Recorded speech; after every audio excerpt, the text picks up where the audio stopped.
Faire confiance à Dieu dans l'épreuve, lorsque nous sommes dépassés par la situation, que nous ne comprenons pas ce qui se passe, que nous sommes dépassés par nos amis, nos ennemis, dépassés par les attaques contre nous. Le plus souvent, on a peur. On laisse la peur prendre le dessus. On laisse l'inquiétude prendre le dessus. On laisse le doute prendre le dessus. On laisse nos pensées prendre le dessus.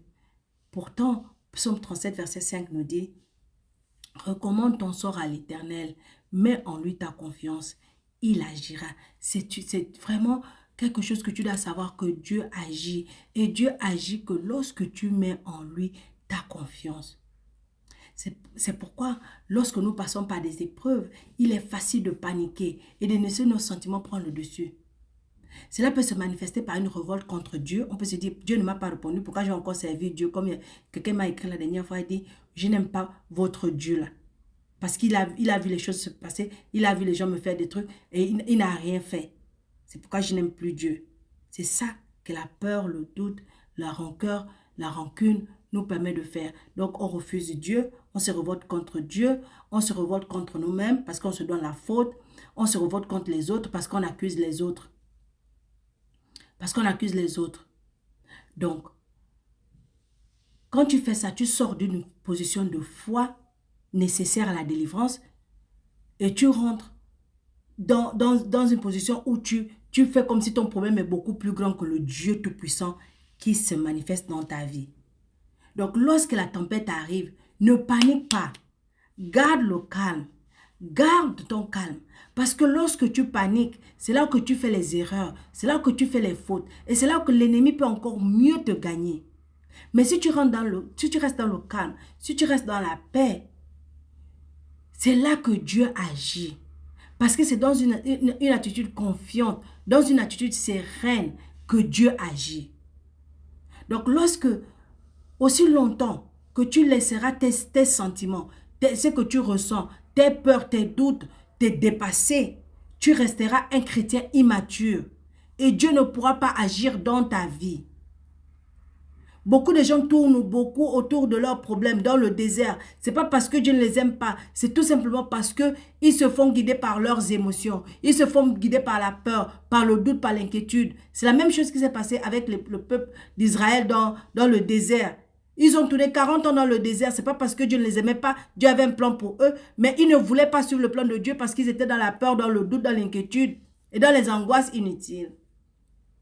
Donc, je veux que tu saches que Dieu utilise les épreuves pour te guérir, pour te restaurer, pour te purifier, pour te rendre plus sage, plus intelligent, plus conscient de son amour pour toi, pour te fortifier, pour te rendre inébranlable.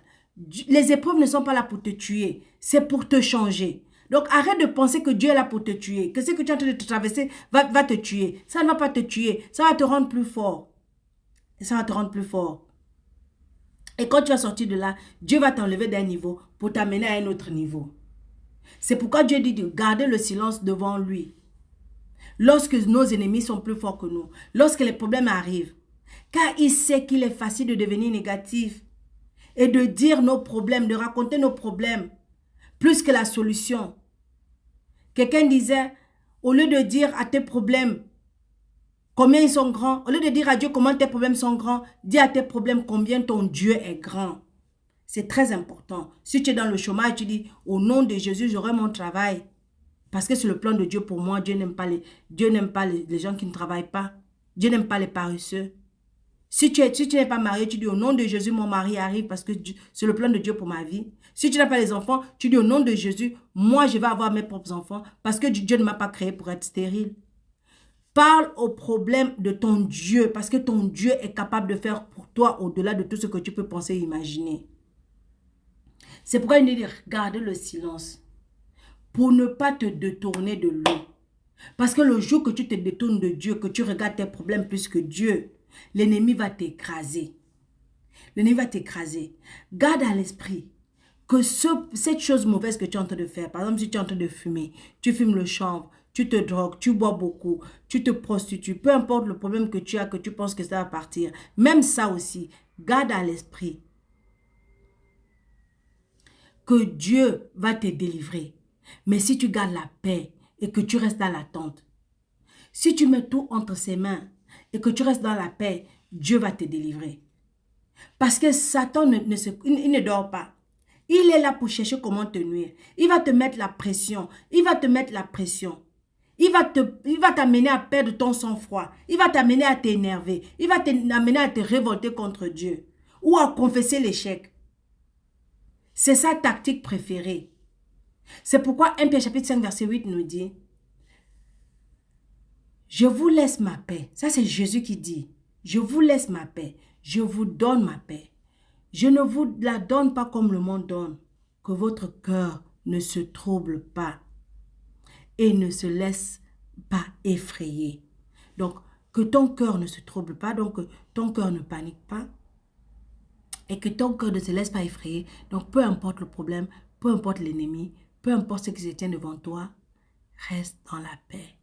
C'est dans la paix et dans la confiance en Dieu que tu seras délivré, que Dieu va t'aider. Abonne-toi et reste concentré. Surtout, n'abandonne jamais.